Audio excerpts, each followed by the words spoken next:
Buyakta biraz sorular var eken, şu sorularga kichine toktolup anan ötüp ketebiz.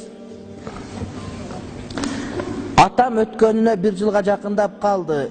Ecelerim jıldık ötkөрөбүз дейт. İslamda jıldık жок деп айтса мага таарынышат. Кандай кылсак болот? Жолун кененирээк түшүндүрүп бериңиz дейт.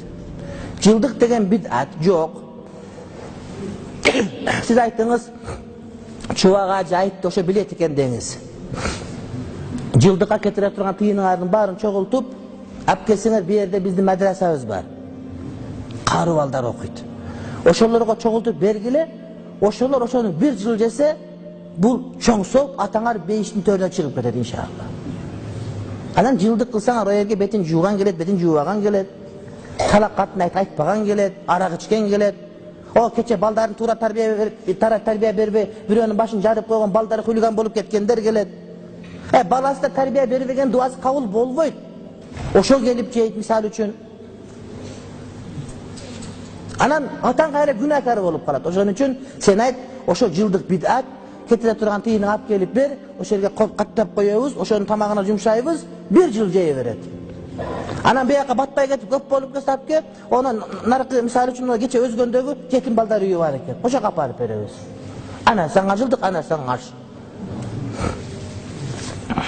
Адам билиш керек, өзүн кыйнай бербеш керек жөн эле.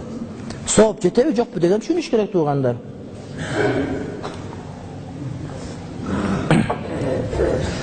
Балдарыңарды карылыкка окуткула.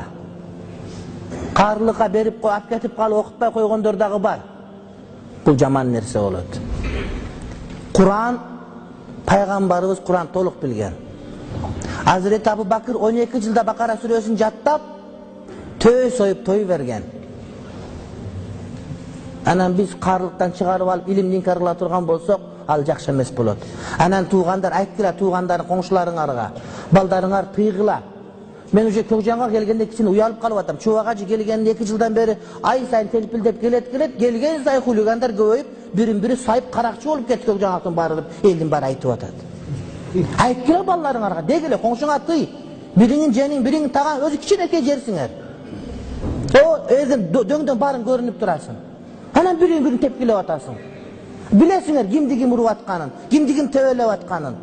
Айткыла, дегиле, чогулуп баргыла, ата-энеси Көкжандан чыгарып жибергиле, көчүп кет деп айткыла ошону. Уят эмеспи эми? Бирөөнүн баштарын пластик коюп айнып кетип, кайра темир коет экен, дагы бирөөнүн путу сыныптыр деп.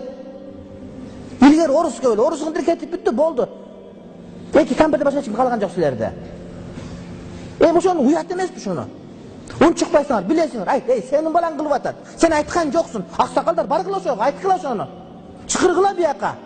Чыгып кет Көкжаңактан дегиле. Эң көркөм мечит, эң жакшы мечит силерде. Абдушүкүр 1 ай келет, чубак 1 ай келет, анан силер мушташканаар койбойсуңар. Антпесеңер келбейбиз, болду, уят эми.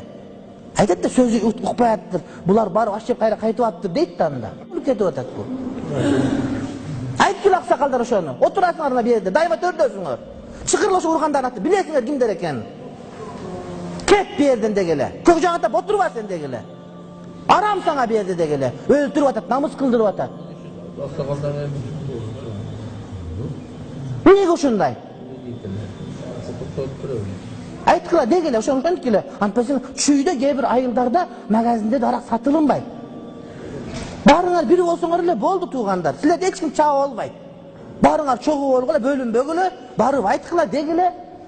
Элдин айылдын чогулушу салгыла, ошондо ордуна келет бардыгы.